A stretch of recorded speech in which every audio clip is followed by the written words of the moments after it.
আজকে এই প্রসঙ্গে কথা বলবো। ইরান আমেরিকার যুদ্ধ, মিডল ইস্টের যুদ্ধ যেটা চলছে, সেই প্রসঙ্গে ঢাকার ইরানি রাষ্ট্রদূত আজকে সকালে রীতিমতো সাংবাদিক সম্মেলন ডেকে ঢাকা একটা বিবৃতি দিয়েছে এই যুদ্ধ প্রসঙ্গে।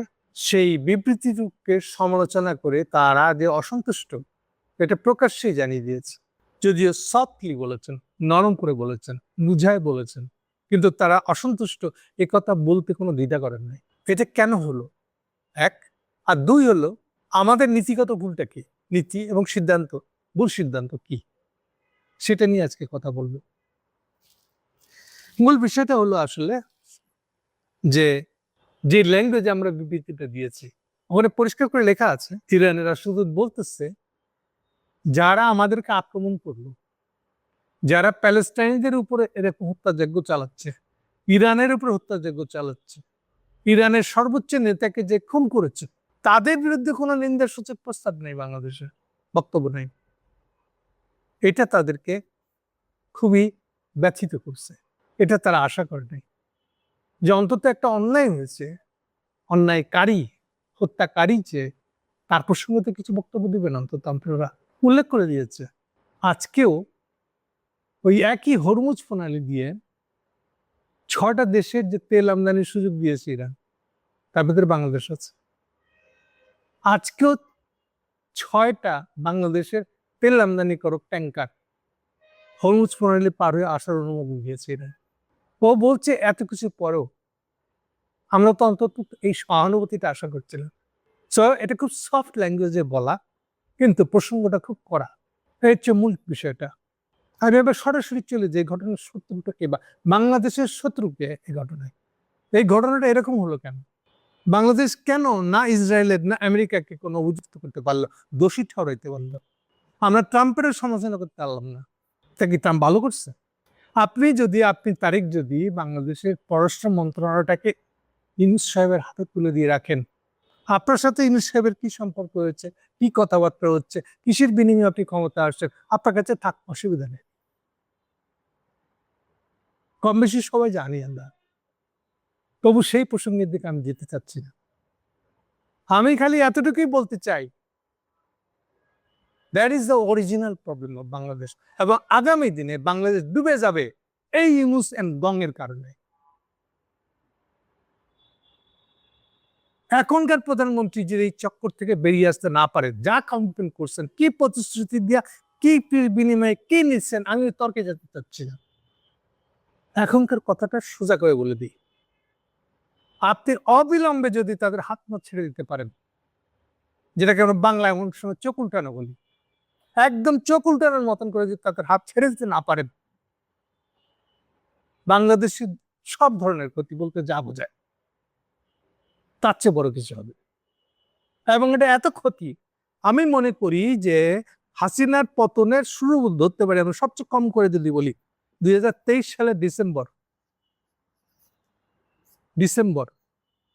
এই ডিসেম্বর থেকে তার পতন শুরু হয়েছে, কারণ ততদিনে সে পড়ে যাবে, সে জেনে গেছে, তার দলের লোকেরা জেনে গেছে, অন্তত তার 1 বছর আগে থাকতে জেনে গেছে, এটা পড়তেছে।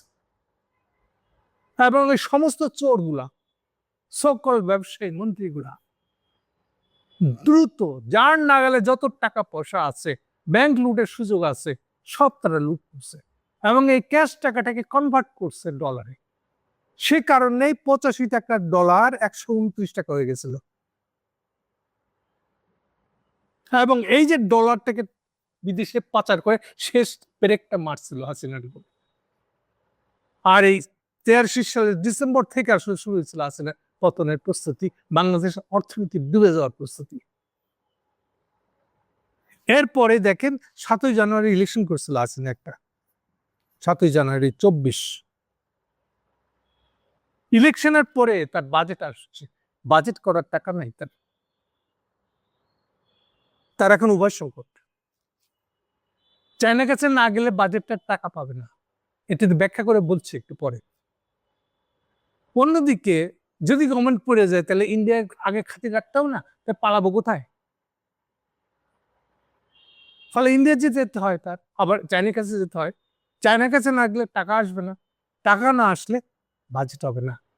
বাজেট সম্পর্কে পরিষ্কার করে বলি, আজকে থেকে এপ্রিল মাস বাংলাদেশের বাজেটের যে ক্যালেন্ডার, আপনি আজকে থেকে অর্থ মন্ত্রণালয়ে রাজস্ব বিভাগে খবর নেন, আজকে থেকে ওদের ইন্টারনাল প্রস্তুতি শুরু হয়ে গেছে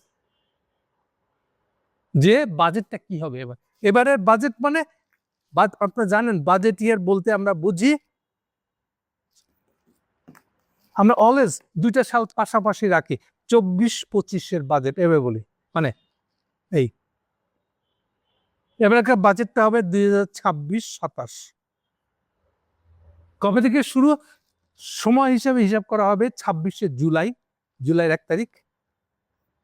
বাজেট বর্ষ চালু হয়ে যায় জুলাই থেকে, জুলাইয়ের 1 তারিখ থেকে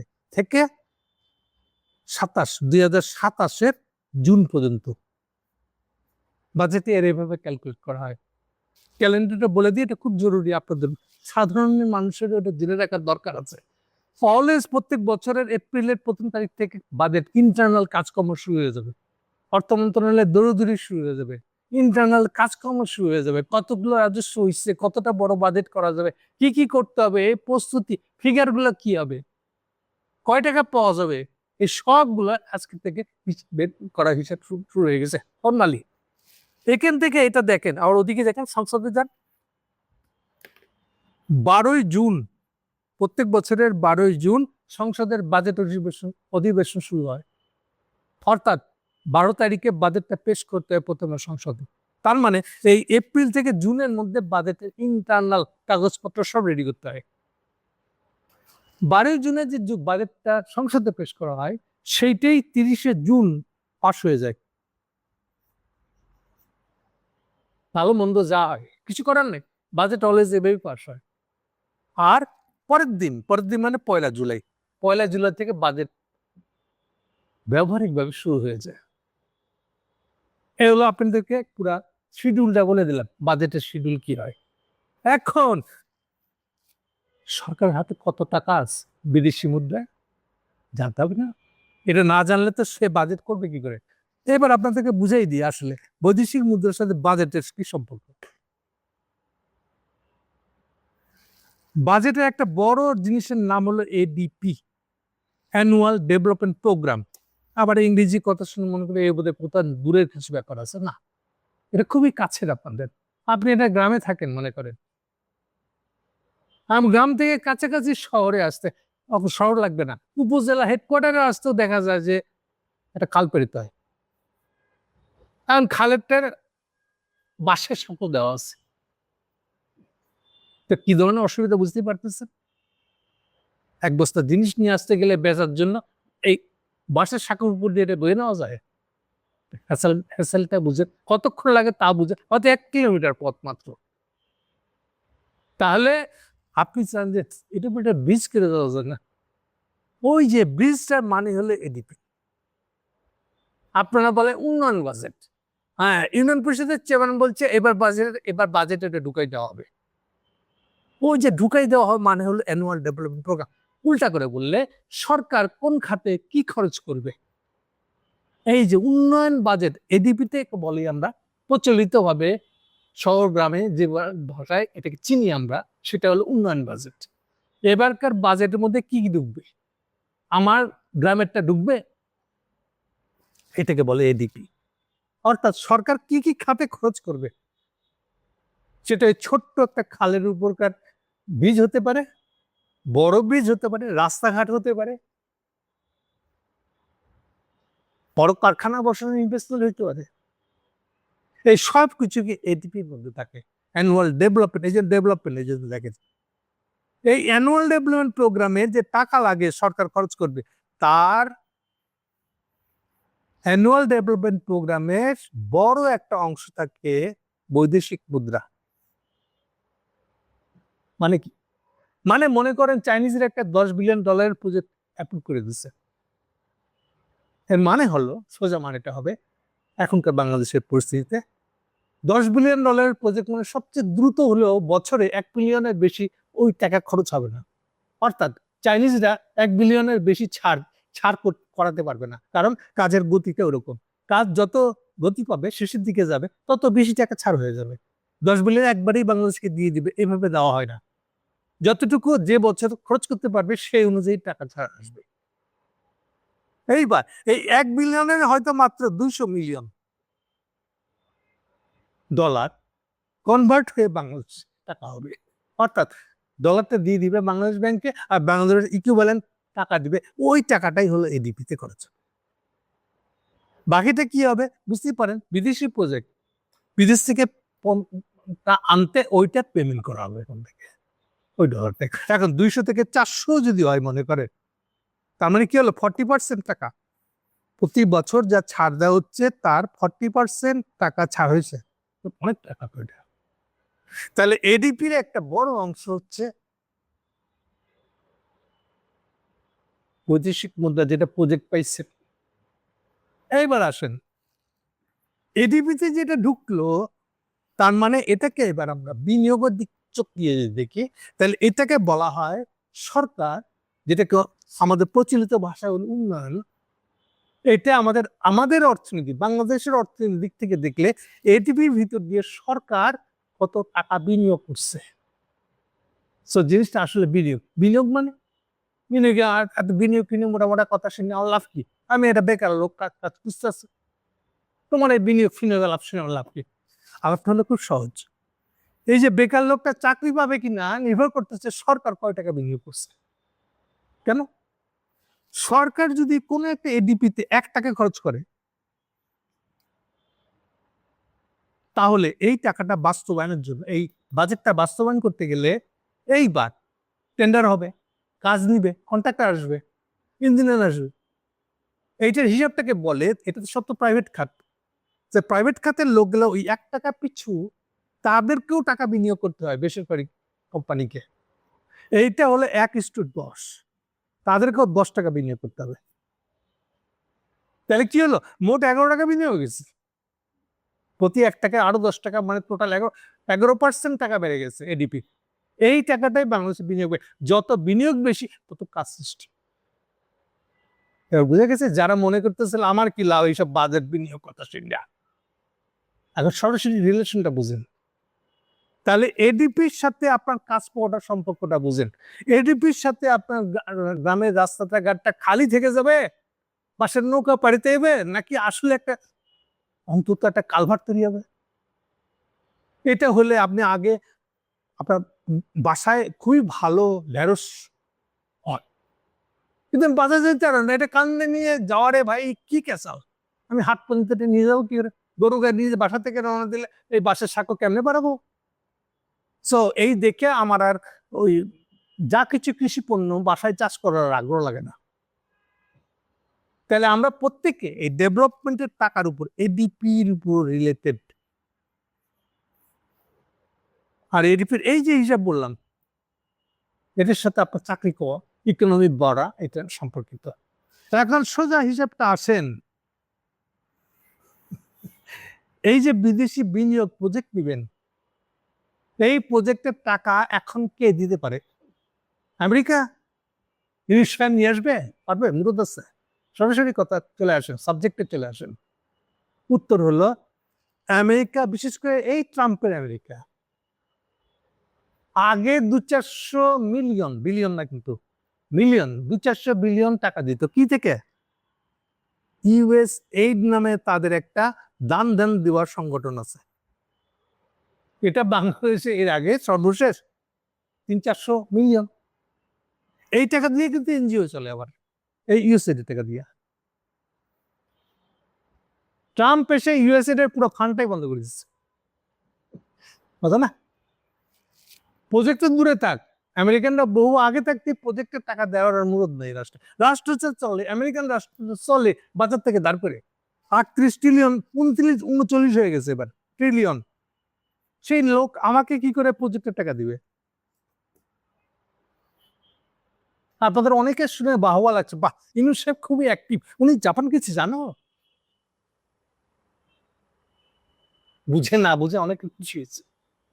উনি যে জাপান যাবেন পদত্যাগের পরে, এটা আমি জানতাম পদত্যাগের 3 মাস আগে অন্তত। কেন গেছে? উনিও জানেন যে উনি যে আমেরিকান দালালি করতেছেন, দালালি করার জন্য তারেককে জিতাইছেন, তারেককে বাধ্য করতেছেন, ফোর্স করতেছেন। উনি আমেরিকানদের কাছ থেকে কোনো বিনিয়োগ এনে তারেকে দিতে পারবেন না। ফলে উনি আগাম গেছেন জাপানে, জাপানের কাছ থেকে যদি বিয়া দেওয়া যায়। আচ্ছা ইউনূস সাহেব, এটি কি নতুন? আপনি প্রথম যাচ্ছেন? আপনি নিজেকে এত গাধা মানে বিরাট বুদ্ধিমান, মানে আমাদের গাধা মনে করলে আপনি আসলে গাধা। এই সেম কাণ্ডটা করছিল, এটা সবচেয়ে প্রকাশ্য ল্যাংটা ভাবে করতেছিল বাইডেন। সেটা ইয়ের আমল, কোভিডের আমল। কোভিডের আমলে তখনকার জাপানে একটা ইন্টারিম গভর্নমেন্ট আসছিল, একটা বাইকটা প্রধানমন্ত্রী, ওটারে বগলে নিয়ে ঘুরতো সে, যেখানে হচ্ছে এই কমিটমেন্ট দিচ্ছে কোভিডের টিকার জন্য, এই টাকা দে, জাপান প্রধানমন্ত্রী হইতেছে। এখন ও না পারে ছুটে যেতে, কারণ আমেরিকা না থাকলে তার খবর নাই, প্রোটেক্টর। কারণ আমেরিকার কথা শুনছে, পরিণতি কি হয়েছে, একটা পর্যায়ে যখন কাইটে পড়ছে যে বাইক পোষাবে না, তুমি তোমার আচ্ছা দেখো, আমার তো টাকা নেই।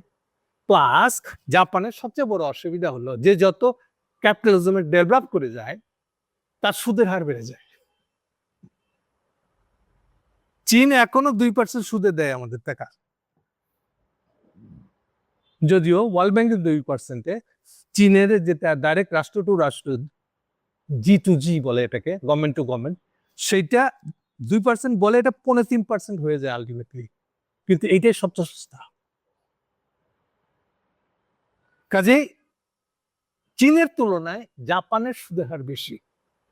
একটা উদাহরণ দিই, এই যে ওইবার কি এটা আমাদের এই যে পাতাল রেল না, মানে মেট্রো রেল, মেট্রো রেলের প্রজেক্ট জাপানিজরা আমাদেরকে পকেটে গুঁজে দিছে, কারণ ওই বছর জাপানের টাকা ছিল কিন্তু বাংলাদেশের কোনো প্রস্তুতি নেই।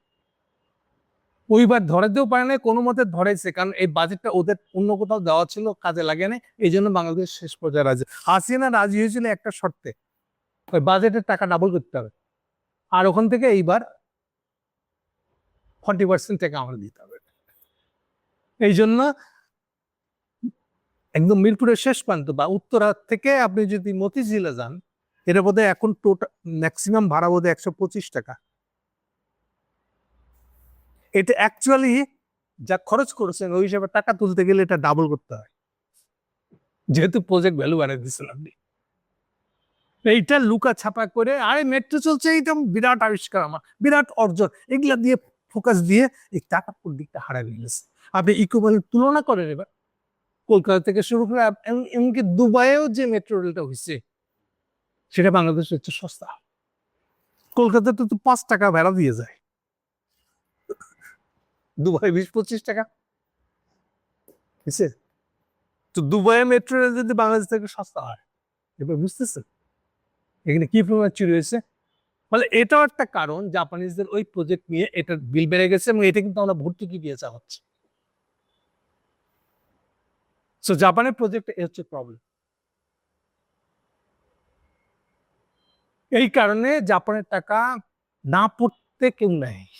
দুইটা কারণে, এক হলো ওখান থেকে ঘুষ পাওয়া যাবে, তার দুই হলো এখানে সুদ।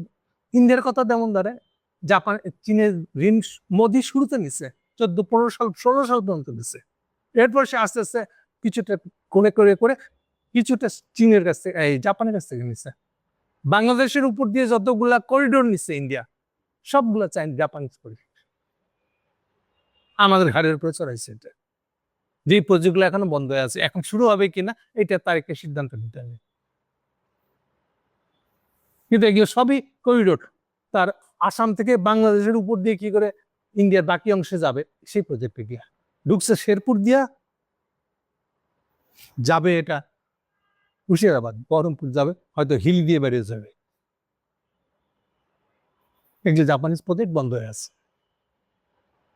এই যে আমাদের খুনেরা যে মায়ের ধরে ভাগে যাচ্ছে, যে ওইটা ওই রাস্তাটা। তাহলে জাপানের কাহিনী বললাম আপনাদেরকে আমি। সো ইউনিসে আমাদেরকে জাপানিজ প্রজেক্ট গিলাইতে চাচ্ছে, খুব আগায় যাচ্ছে, কিন্তু এরপরও আমাদেরকে এই এই ট্রাম্পের বগল দাবা করে ওর কাছে উপহার দিবে আমাদেরকে ইউনিস সাহেব। এটা হচ্ছে তার প্ল্যান। আপনি অলরেডি যে চুক্তিটা করছেন ক্ষমতা ছেড়ে দেওয়ার 3 দিন আগে, এটি নিয়ে প্রশ্নের শেষ নাই। এই চুক্তিতে লেখা আছে যে আপনি চীন থেকে কোনো কিছু নিতে পারবেন না, এবং এই কাগজ সই করেছে। এবং ইউনূসের দাবি, অন বিহাফ অফ ইউনূস, এই খলিল সাহেব দাবি করেছে এটা তো জানতো, তারেকও জানতো, জামাতও জানতো, তাদেরকে জানাই তো চুক্তিটা। তাই মানে জামাত অস্বীকার করছে। আর স্বীকার কি এসেছে এখন? আর ঘটনা তো ঘটে গেছে, চুক্তি হয়ে গেছে, চুক্তি নিয়ে আপত্তি তো করেন নাই আপনি। আর কে কিভাবে ইনসাফের কাছ থেকে কি সুবিধা নিয়ে কয়টা সিট পাইছে এগুলো হিসাব সবাই জানে। সোজা কথাটা এখন আসেন, কেন এত কথার দিকে চলে গেলাম? তাহলে এখন আগামী বাজেটের যে টাকা কই? চীনারা, আমি নিশ্চিত করে দিতে পারি, চীনারা কোন ধরনের বাজেটে টাকা দিবে না। ঠিক হাসিনার এই কাণ্ড হয়েছিল, হাসিনাকে কোনো টাকা দেয়নি, ইভেন দেখা করতে চায় নাই। হাসিনা চলে যাওয়ার পরও একদিন থাকার পরে বহু রিকোয়েস্ট করে যে ভাই অন্তত ক্যামেরার সামনে কিছু একটা দেন, নাহলে কেমনে দেখাবো, আমার তো মান ইজ্জত সব যাবে। তো ওই বলে জাস্ট দুজনের কথা বলতেছে, দাঁড়ায় ওর একটা ছবি দেওয়া হয়েছে, এবং খালি হাতে ফিরতে হয়েছে হাসিনাকে। এরপরে কি বাজেটে কি হচ্ছে দেখছেন? এরপরে সে সাজাইতে গেছিল, আচ্ছা ঠিক আছে মুক্তিযুদ্ধ রাজাকার বলে এটা ভাগ লাগাই দিয়ে গেঞ্জাম লাগাই দিয়ে। এটা তো ডেড কেস ছিল, মামলাটা কোর্ট থেকেই সে আবার চালু করেছে, সেটেল কেস একটা। সেখান থেকে কোটার আন্দোলন ছিল, রাজাকার চাকরি, রাজাকার না পাবে চাকরি, এই কথা বলে সমাজে একটা জঙ্গিপনা তুলতেছিল এটার ভিত্তিতে, যেন ঝগড়াটা এই ভিত্তিতে চলতে। আর এটা করতে গিয়ে সে স্টুডেন্ট মুভমেন্ট শুরু করে দিল। এই নাইটা ওখান থেকে উঠে আসলো, হাসিনা হাত ছুটছে যাওয়াটা ঘটনা, এটা পরিণতিতেই আপনার জুলাই আগস্টের আন্দোলন। আমি কেন জিনিসটা ভয়াবহ বললাম, আরেকটা দিক থেকে বলি, একই ঘটনা। হাসিনা আমলের শেষের দিকে এই মুদ্রাস্ফীতি হয়ে গেছিল 13% অফিসিয়ালি। এটা সবচেয়ে বড় কারণ হলো হাসিনা শুরু করছিল ওই তেলের দাম বাড়ানো দিয়ে। সবকিছু শুরু হয় তেলের দাম বাড়ানো থেকে। হাসিনার দুইটা গাধা উপদেষ্টা ছিল, একটা কাইকা নামে একটা ছিল না, আর বাংলাদেশ ব্যাংকের গভর্নর ছিল ওই সময়কার। এরা বুদ্ধি দিচ্ছিল তেলের দাম যখন বাড়িয়ে দিয়েছেন একবারে বেশি করে নেন। আর এইটা করে যখনই বাড়ালো, এইটা দেখেই তো তার দলের চোর গুলো বুঝলো যে হাসিনা টিকবে না। ওরাই কারাকারি করে এই যে 85 টাকা থেকে নিয়ে চলে গেল 129 টাকা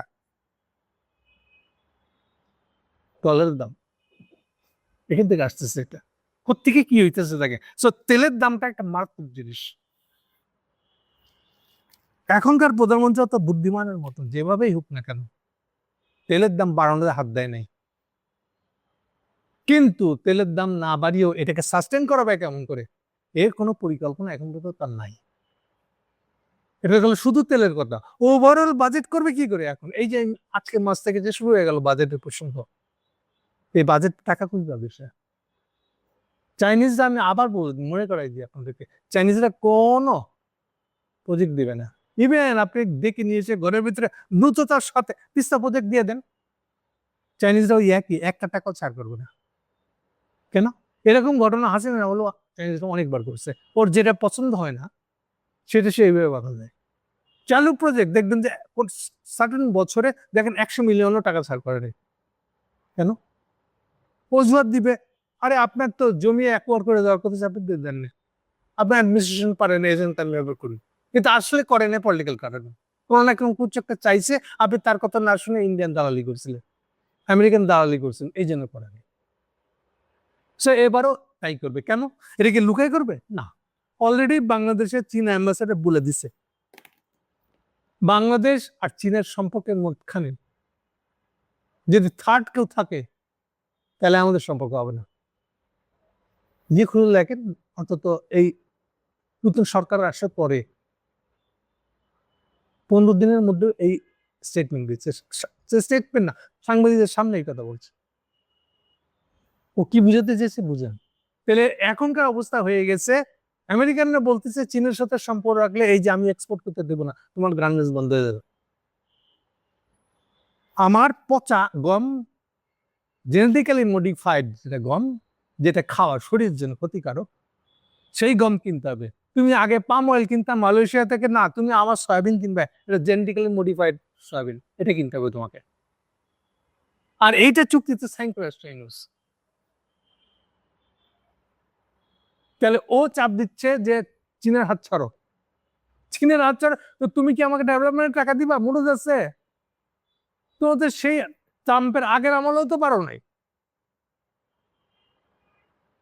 আমেরিকান মুরুদ নাই বিনিয়োগ দেওয়ার, সেটা তো বহুদিন থেকে, একালে না।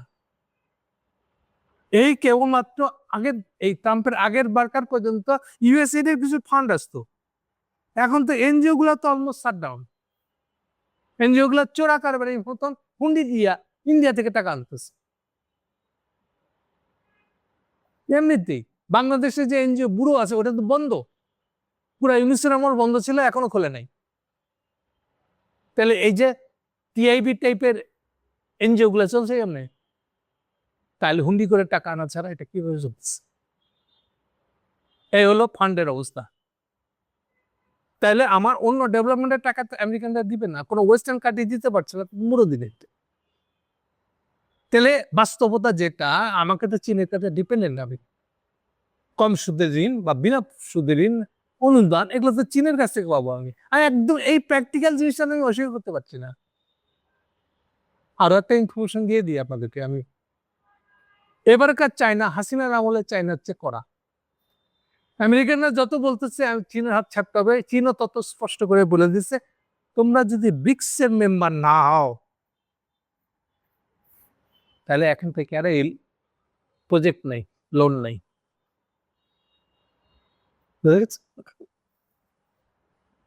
এখন এইটা সেও ইকুয়াল হাত মরতে হচ্ছে আমেরিকানদের মতন। ওকে, আর কি কি ওপেন হতে পারে? আমেরিকানরা যদি আসলে গার্মেন্টস বন্ধ করে দেয় কি হবে? কৃষি হবে কেন? গ্লোবালি গার্মেন্টস এর সবচেয়ে বড় এক্সপোর্টার হলো চায়না, কেবল হাত ছেটে একটু একটু চলে যাচ্ছে এখন। কেন?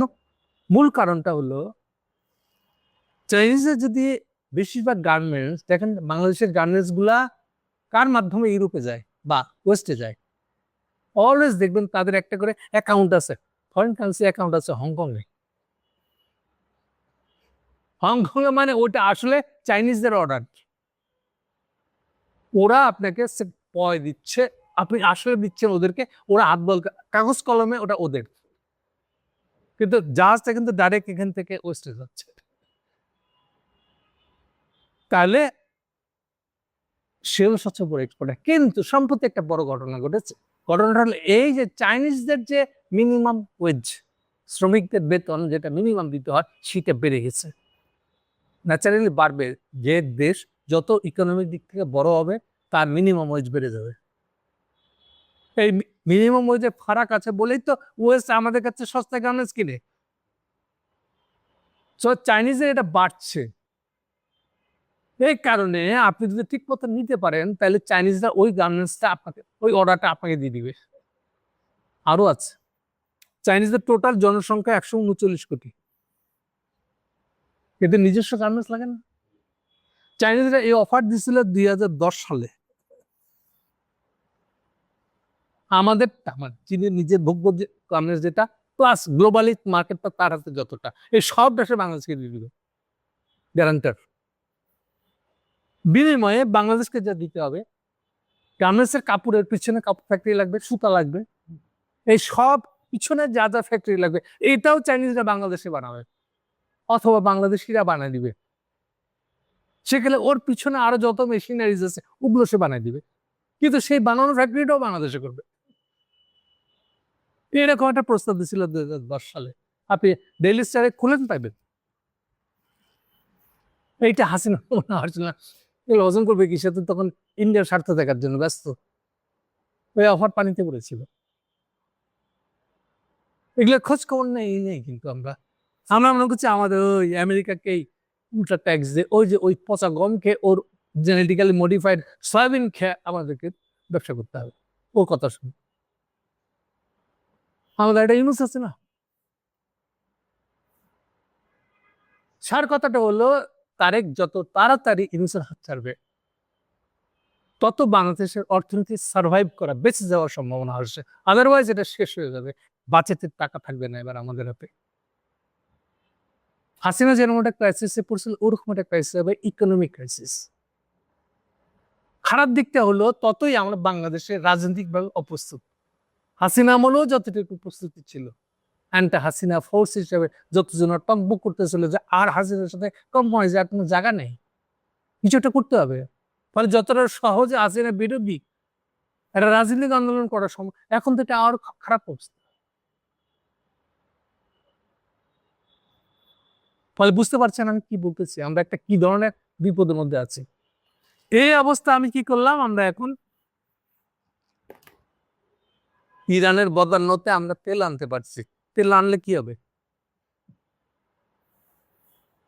বাংলাদেশের দুইটা প্রবলেম। একটা হলো যে আমরা কালো তেল, মাটির নিচে কালো তেল নিয়ে ভোগ করতে পারবো না, কারণ ওই তেলটা পাঠাইতে হয় শোধনাগারে। চিটাগাঙ্গে যে শোধনাগারটা আছে ওদের 7 থেকে 10% তেল শোধন করতে পারে, আর কিছু পারে না। তার মানে আমরা তেল কিনি আসলে শোধনাগার থেকে তেল কিনি। এই গত 1 মাসের প্রবলেম হলো 30% তেল আমরা কিনছি সিঙ্গাপুর থেকে। এটাও কেমন কথা? সিঙ্গাপুর আবার তেল পাইলো কই? না, সিঙ্গাপুরে যে রিফাইনারিটা আছে ওখান থেকে কিনছি। বোঝা গেছে এবার? 30% চারটিখানি কথা নাকি? তার মানে আমাদের রিফাইনারি নাই। এই রিফাইনারি করার জন্য সৌদি আরবরা টাকা দিতে চাইছিল, ইনভেস্ট করতে চাইছিল, আমরা আগ্রহ করি নাই। ইমরান খানের আমলে পাকিস্তান করছিল, পাকিস্তান শোধনাগার হয়েছে। সৌদি আরবরা ডাইভার্সিফাই করতে চাইছিল তাদের ইনভেস্টমেন্ট, তাদের ব্যবসা। এই কারণে তারা বিনিয়োগ করতে চাচ্ছিল। আমরা সুযোগ বুঝে সুযোগের সময় ব্যবহার করি না। আমরা করেছি কি, ইন্ডিয়ানদেরকে শোধনাগার করতে দিয়েছে নুরানি না নুরাম কিছু একটা জায়গা আসামে। ওই তেলটা আসা যাওয়ার জন্য আমাদের মাটির নিচে রাস্তা করে দিচ্ছে ইন্ডিয়াকে। বুদ্ধিমান না আমরা খুব? হ্যাঁ, এবারে উল্টা ইন্ডিয়ার উপর ডিপেন্ডেন্ট। এবার জাস্টিফাই করতে হবে তো, কেন মাটির নিচে যে তেল ইয়ে নিয়ে গেল, পাইপলাইন নিয়ে গেল ওই আসামের নুরা থেকে বহরমপুর পর্যন্ত।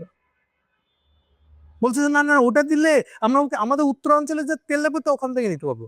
আরে আমরা ইন্ডিয়ান শোধনাগার থেকে কেন নেবো? সৌদিরা অফার দিতেছে, নিজেরা কেন বানাই নিব না? বুঝতেই পারেন হাসিনা বলে কি হয়েছিল। এটা হলো আমাদের বিপরীত না। ওইখান থেকে এখন 5% তেল ওখান থেকে পাই না আমরা, এই এত বিপদের মাঝে। কারণ ও নিজেই তো আবার প্রত্যেকে না প্রত্যেকে রাশিয়া থেকে তেল আনতেছে, ট্রাম্পে হাত পা ধরে যায়, ভাই বিপদে আছি, রাশিয়া থেকে তেল আনতে দাও। আর ওরই এই 5% দিচ্ছে আমাদেরকে, যাতে আমরাও দিচ্ছি। এইটা নিয়ে আবার এই সরকারের কিছু মন্ত্রী অলরেডি বলতেছে ইন্ডিয়ার বিরুদ্ধে, ওনাকে ওই যে তেল দিতেছে, এই 5% তেল নেওয়া নেওয়ার সমান। আর কি করতেছি আমরা? ইরানের পক্ষে দাঁড়াইতে পারবো না, এটা ন্যায় অন্যায় কিছু বলতে পারবো না। ইরানের রাষ্ট্রপতি এমনি এমনি বলে নাই, এটা হচ্ছে ফার্স্ট ওয়ার্নিং আমি মনে করি। এটার সাথে ডাইরেক্ট জড়িত ইউনূস আর আমাদের হোল পররাষ্ট্র বিভাগ, তাদের কারণে এটা হয়েছে। রাত তো তারাই করছে বিবৃতিটা। ট্রাম্পের দোষ ধরতে পারতো, ইনডাইরেক্টলি ধরতে পারতো না, যুদ্ধের ন্যায় অন্যায় হিসেবে একটা কথা বলতে পারতো।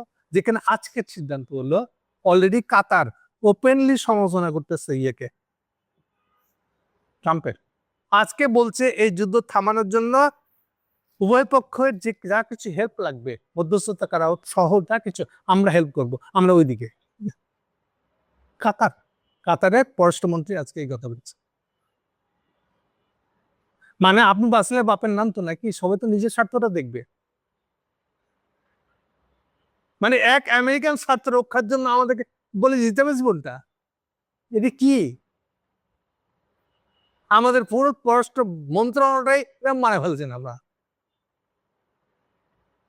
ফলে ইরানের যে রিয়াকশনটা অসন্তোষজনকটা প্রকাশ্যে, এটা হচ্ছে প্রাইমারি রিয়াকশনটা। এটা কদ্দূর যাবে বলে দিয়েছে, আমাদের বাজেট কি হবে আমি বলছি আপনাদেরকে। এবং সেম সিচুয়েশন এটা হাসিনা বলে হাসিনা হয়েছিল, ফাইন্যান্সিয়ালি সার্ভে করতে পারে নাই, 13% মুদ্রাস্ফীতি হয়ে যায়, মানে বুঝেন?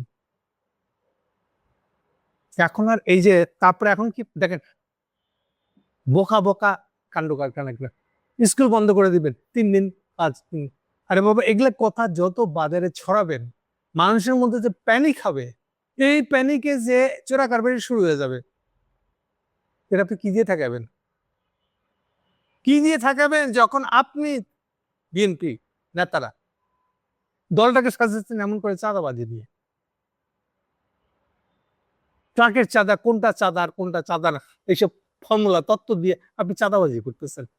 আর সে আপনি কিভাবে তেলের চুরি চোরা কারবারি ঠেকাবেন কি দিয়ে? আমার কিছু বলার নাই। মানে এই ধরনের পোড়াপানি আয়োজন করলে আপনি কেমনে কি করবেন? প্র্যাকটিক্যাল হবেন অন্তত। নিজের স্বার্থ বুঝেন। নিজের স্বার্থ যদি না বুঝতে পারেন, ইরানকে তো বাঁ হাতে একটা ভুল দিতেন। ইরান এই প্রশ্নটাই তুলেছে, আপনারা কি আমেরিকার পক্ষের লোক? সোজা সে জিজ্ঞেস করছে আসলে।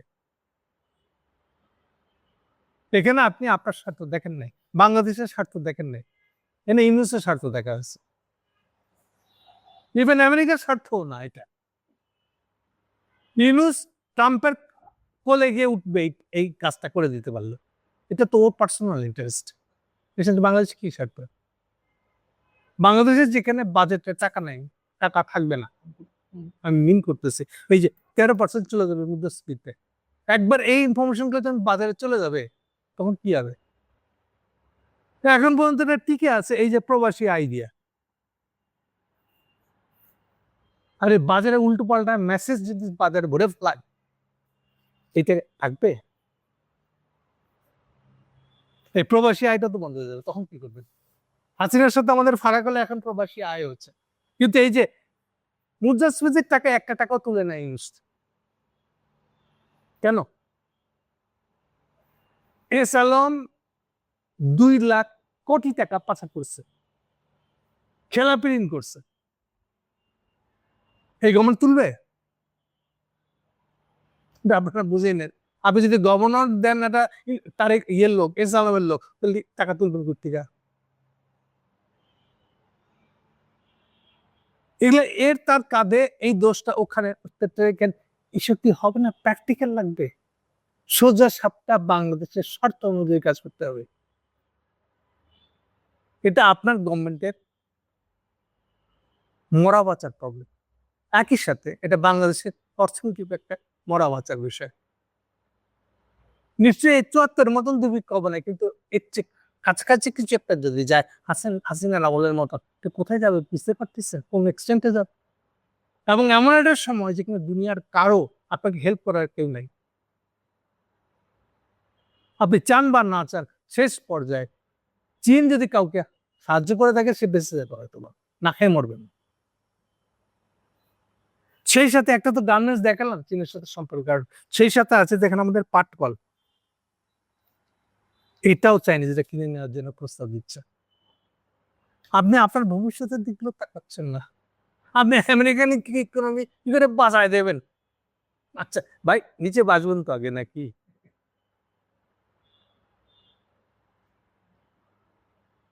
আমি সবটা ঝেড়ে কেসে বলি নাই, যতটুকু বলছি আশা করি বুঝতে পারতেছেন আপনারা আমি কি বলতেছি। ফলে তারেকের জন্য এটা খুবই ক্রুশিয়াল সময় একটা। আমি আরেকবার এইভাবে বলার সুযোগ পাবো কিনা আমি জানি না। আমি যতটুকু বলার খুব স্পষ্ট করে বলে দিন। এর সাথে রিলেশন, একটার সাথে আরেকটা রিলেশন তাই দেখালাম আপনাকে। আপনার কোনো উপায় নেই, চয়েস আপনার। এটা পড়ে যাওয়া আমেরিকান অর্থনীতির সাথে ট্যাগ হয়ে থাকবেন মরিয়া বাসি, নাকি প্র্যাকটিক্যাল হবেন? এটা আপনি চীন পছন্দ করেন কি করেন না সেই প্রশ্ন না, এটা প্রশ্ন বাংলাদেশের অর্থনীতিকে সার্ভাইভ করাবেন কিনা। আপনারা সরকারের থেকে এই সরকারটাকে অন্তত ফেল করতে দিবেন না, এরকম করবেন? নাকি কার সাথে কি সকল কমিটমেন্ট করছেন? কি সে যায় কমিটমেন্ট নিয়ে কি করবো? আপনি কমিটমেন্ট করছেন, কমিটমেন্ট ভেঙে দিবেন। এবার আসলে একটা সোজা কথায় আসে, একদম স্ট্রেট কাট। অনেকে আমার এই কথাটা শুনে আটকে উঠবেন। গতকালকে যদি ধরি বা গত কয়েকদিন ধরে সংসদের তুমুল আলোচনা, আর সবার কাছে মনে হচ্ছে এটি হলো মুখ্য ইস্যু বাংলাদেশের রাজনীতি। যারা যারা এই চিন্তা করতেছেন তারা সবাই গাধা, আত্মঘাতী। বাংলাদেশে এই মুহূর্তের রাজনৈতিক প্রধান সমস্যা আমি যেটা বলতেছি এটা, যার এক চিলতি ইঙ্গিত দিয়ে দিচ্ছে আজকে ইরানি রাষ্ট্রদূতের বক্তব্যটা। আপনারা ওইটা ইয়ে করে কি করবেন? জুলাই সনদ মাকায় ভাত খাবেন? ভাত খাবেন কই? আর এই জুলাই সনদ কায়েম করলে কি হবে? ইউনূস কি চাচ্ছে জানেন না আপনারা? কারণ আপনারা জানেন না এই জন্য যে আপনারা সবাই এই ইলেকশনের আগ দিয়ে সবাই চেষ্টা করছেন ইউনূসের সাথে আঁতাত করে কে কয়টা সিট বাড়ায় নিতে পারেন। এগুলো গাধা ছাড়া কি বলবো আমি? এখন আছে না আপনার সিট বাড়লে কি হইতো আপনার? আমি বলেছি এইটা হলো 13 জুনের আলাপ, যেদিন ইউনূস লন্ডনে গেছিল তারেক সাথে কথা বলতে, সিট ভাগাভাগির আলাপটাই টের হচ্ছে, ওখান থেকেই তো হচ্ছে। আপনারা কি করছেন এটা বাধা দেন নাই, ওখান থেকে আমি কত, আমার কি লাভ, আপনি কয়টা সিট পাইবেন, এই হলো আপনাদের রাজনীতি। এটা বোধ জামাত এনসিপি সহ যতগুলো দল আছে সবাই এই হিসাব করে এই জিনিসটা এই ইলেকশনটা গোটাই দিচ্ছে। আমি এই ভিতরে আর যেতে চাচ্ছি না। এখন আপনাদের জুলাই সনদ হলে কি হতো? ধরেন তারেক রাজি আপনাদের সাথে জুলাই সনদ করে দিয়ে আসবে, কি হবে এটাতে? ফলাফল কি হবে জানেন? এর ফলাফল হবে আমেরিকা ইউনূস প্রেসিডেন্ট হয়ে যাবে, লাভের লাভ ওইটাই হবে। সৌভাগ্যবশত তারেক এটা নিয়ে ইন্ডিয়ার সাথে অন্য আরেকটা ডিল করছে, সেই জন্য সে করতে পারবে না। এবং তারেক চাক বা না চাক সে ইউনূসের সাথে এই প্রশ্নে বিট্রে করবে। তারেক চাইলেও ইউনূসকে প্রেসিডেন্ট বানাতে পারবে না। কেন? ইউনূস যে প্রেসিডেন্ট হওয়ার স্বপ্ন দেখে এই পুরো প্ল্যানটা করছে, 13 জুনের প্ল্যানটা। সব কথা ওপেনলি বলে দিই, আসলে দিয়ে লুকায় তো লাভ নেই। এই 13 জুনের প্ল্যানটা ছিল যে এইটা করার বিনিময়ে সে প্রেসিডেন্ট হবে। কোন প্রেসিডেন্ট? চুপ্পুর মতন প্রেসিডেন্ট? না না, এত বোকা ইউনূস না। সে করবে কি আসলে? চুপ্পুর মতন প্রেসিডেন্ট যেখানে সব ক্ষমতা প্রধানমন্ত্রী হাতে দেওয়া আছে এখন কনস্টিটিউশন অনুযায়ী। ইউনূসের পরিকল্পনা হলো যে এই প্রধানমন্ত্রীর কাছ থেকে বহু ক্ষমতা সে প্রেসিডেন্টের হাতে দিয়ে দিবে, আর এই ক্ষমতাটা হেফাজত করবে ওই যে সকল দ্বিকক্ষ বিশিষ্ট সংসদ আছে না একটা, ওই দ্বিকক্ষ বিশিষ্ট সংসদ করে দ্বিকক্ষের এই 100টা সদস্যর মধ্যে ধরে 51% যদি কন্ট্রোল করতে পারে ইউনূস তাইলে হয়ে গেল। এই ধরনের একটা দ্বিতীয় পার্লামেন্ট বানাবে দ্বিকক্ষ। এইবারে যে ক্ষমতাগুলো নিয়ে আসবে ট্রান্সফার করে প্রধানমন্ত্রীর কাছ থেকে প্রেসিডেন্ট হবে, তখন ওইটা প্রেসিডেন্ট হবে। এটা হচ্ছে ইউনূসের প্ল্যান। তাহলে আপনারা জুলাই সনদ বাস্তবায়ন হ্যান ত্যান এগুলো এটা যাচ্ছে কোন দিকে? ইউনূসকে প্রেসিডেন্ট বানাই দিবেন, প্রাইম মিনিস্টার এসে ক্ষমতা নিয়ে ইউনূসকে প্রেসিডেন্টকে দিয়ে দিবেন, তারপর ইউনূস চুপ করে প্রেসিডেন্ট হয়ে যাবে। এটার জন্য কাজ করতেছেন? এগুলা লড়াই কোথায়? লড়াই তো গেছে শেষ হয়ে আপনাদের জন্য। বোথ এনসিপি এবং জামাত সহ যারা যারা সকল বিরোধী দল হয়ে আছেন, আপনাদের অযোগ্যতার জন্য বাংলাদেশ সবকিছু শেষ হয়ে গেছে। কিসের জুলাই আগস্টের আন্দোলন, কিসের অভ্যুত্থান, না কি করছেন আপনারা? স্যার শেষ।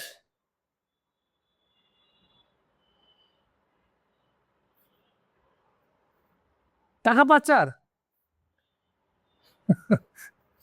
যত কম বলবো তত ভালো। আপনারা ওগুলো নিয়ে ব্যস্ত হয়ে গেছেন, কোনোদিন রাজনীতি বোঝেন নাই। রাজনীতির জিনিসটা কি বুঝেন নাই, ইনক্লুডিং জামাত।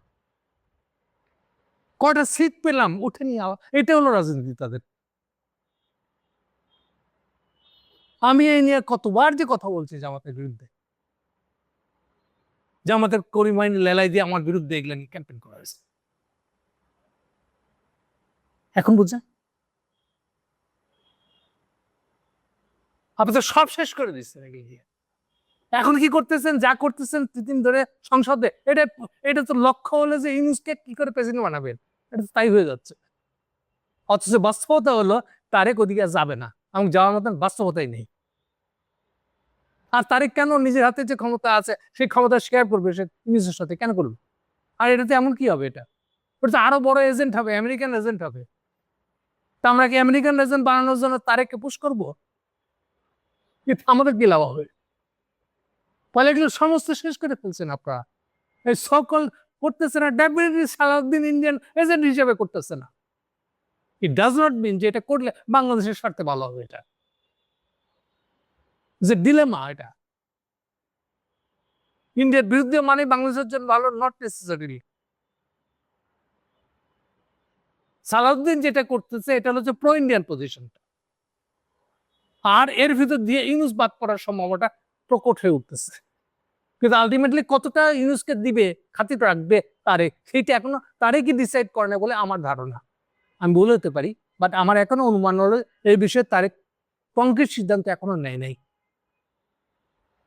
পুরোটা একা তার উপর নির্ভর করছে, কিন্তু অচিরেই নিবে, ম্যাক্সিমাম 1 মাসের মধ্যে নিতে হবে তাকে। সবটা পজিশন নিবে সে তখন। অর্থাৎ ইউনুসের হাত ছেড়ে দিয়ে সে যদি আরো বেশি ইন্ডিয়ার কোলে গিয়ে উঠে, এরকম একটা সিচুয়েশন হবে।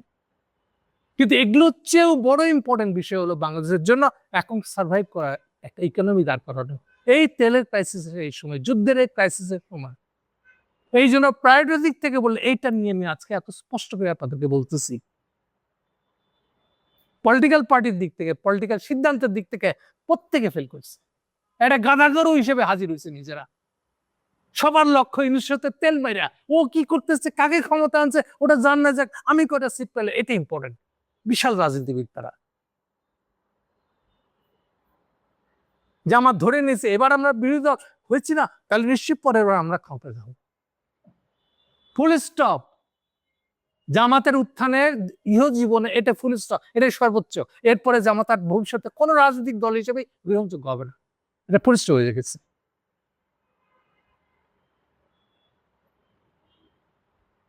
আমার কথা শুনতে খারাপ লাগবে হয়তো, আমি হার্ড রিলেটেড কথা বলছি। তাহলে আপনি সংসদে ঝগড়া করে জুলাই সনদ হলো কি হলো না, ওটা কি আছে কিছু? কিছুই নাই, এটা শেষ। ওটা তো আগেই শেষ করে দিয়েছে। যখন আপনারা ইউনুসের সাথে আঁতাত আপনারা কয়টা পাবেন এটা নিয়ে আলাপ করতে গেছেন।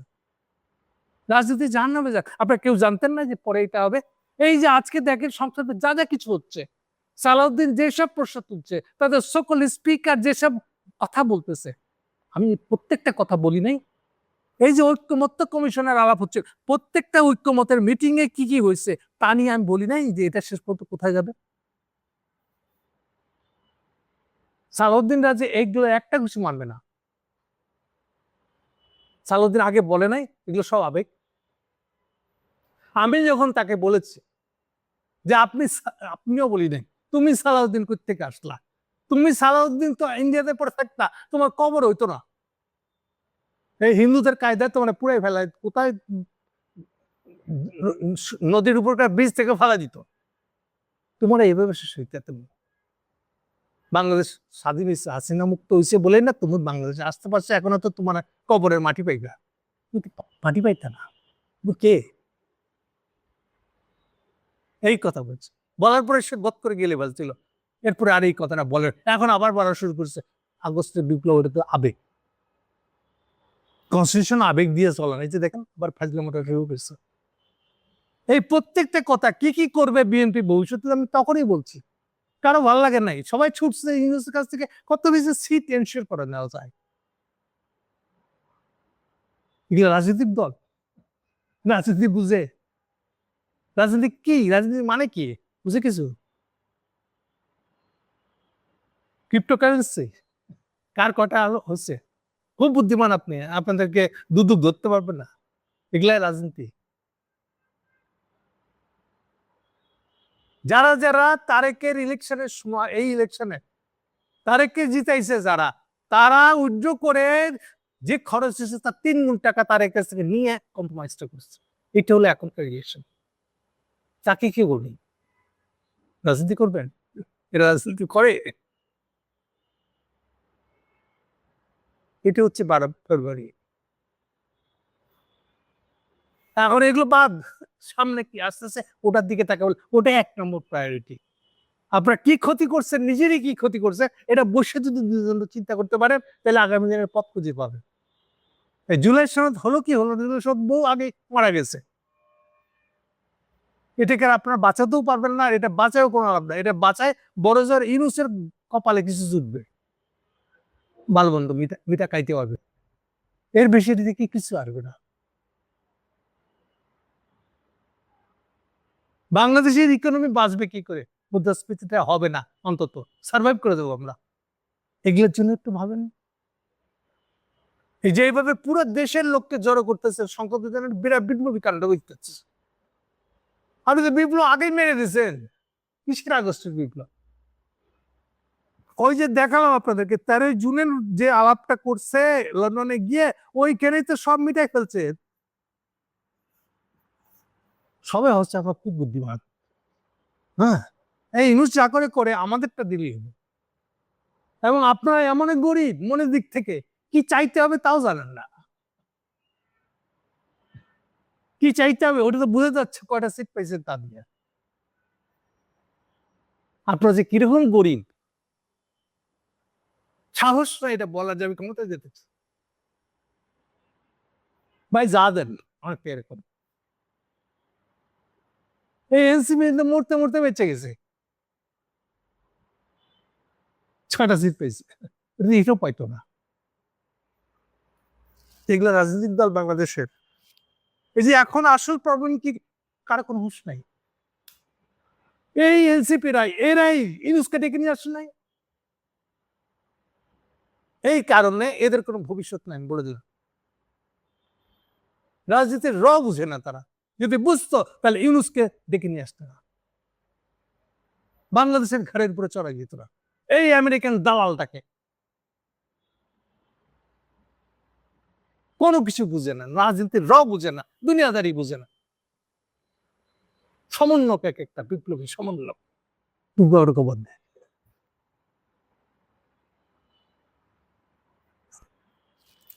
এনিওয়ে, আবার অনেক ছোট জায়গায় ছিল, ছোট জায়গায় ফিরে যাই। তাহলে ইরানের রাষ্ট্রদূতের যে অভিযোগটা, এটা তাৎপর্য এই ভিতরে এত কিছু। ও খালি বাইরের দিকটা দেখেছে, এরপরে কি করবে, ক্রমশ কিন্তু এই যে সুবিধাগুলো দিতেছে এগুলো কিন্তু বন্ধ করে দিবে।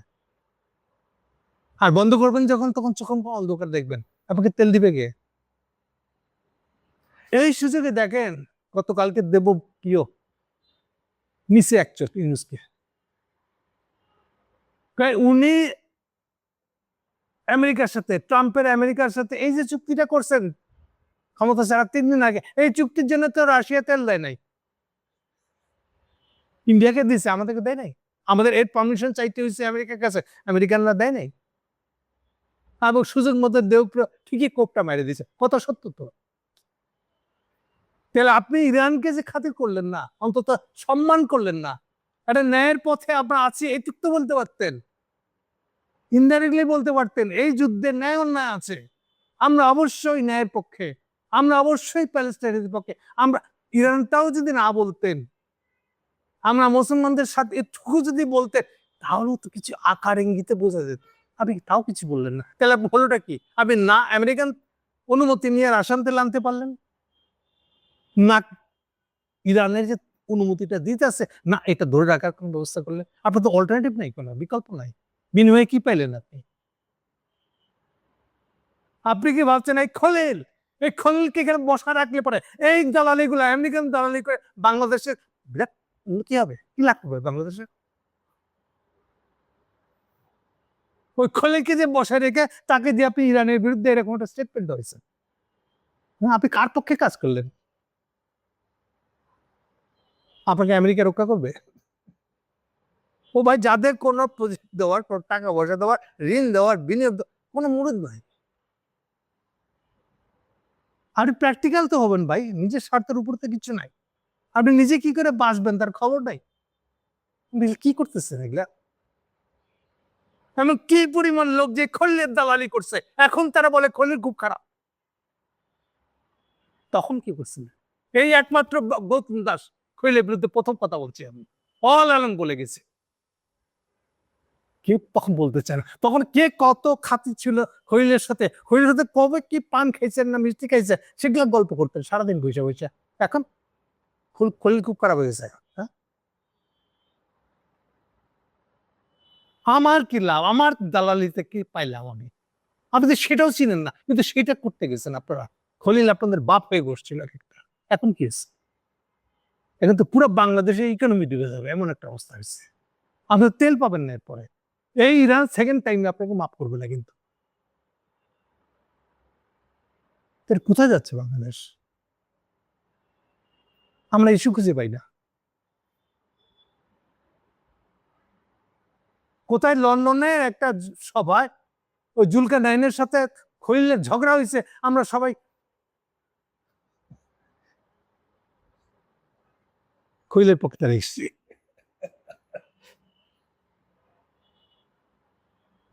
বিরাট বিপ্লবী। আমি কিসের জন্য কার পক্ষে গেলাম? কোন হুঁশ নেই। জিনিসটা কি? এনিমি কে এখানে? এত বড় একটা এনিমি খলিল, তাকে না দেখতে পেরে আমরা এখন কেউ জুলকারনাইনকে গালি দিচ্ছে। এখন তারেক যেহেতু পররাষ্ট্রমন্ত্রী, নিশ্চয়ই অনেক কিছু চিন্তা ভাবনা করে দিচ্ছে, ফলে এটা চিন্তা করে তারা খলিলের পক্ষ দিচ্ছে। তাহলে এবার বুঝাবুঝি তাদের স্টাইলটা বুঝছেন কেন খলিলের পক্ষে দাঁড়াতে? যেহেতু তারেকের শর্ত আর খলিলের শর্ত এক। তো কালকে যদি খলিলদেরকে ইউনূসদেরকে বাইর করে দেয় তারেক, তখন কি করবেন আপনারা? এইগুলো বুঝছেন? আপনারা বুঝাবুঝি চিহ্ন দেখে যে বুঝেন, যেহেতু তারেক করছে নিশ্চয়ই এটা ভালোই করছে। এগুলো আপনাদের বুঝাবুঝির স্টাইল। আমাদের ফেসবুক ইয়ানদার স্টাইল হলো এটা? আমাদের খলিলের পক্ষে থাকতে হবে কেন? তারেকের পররাষ্ট্রমন্ত্রী সে। ঠিক আছে, থ্যাংক ইউ। যা বুঝেন বুঝেন, কি আসতেছে এটাই খালি আমি যতটুকু পারি দেখাই দিলাম। Thank you.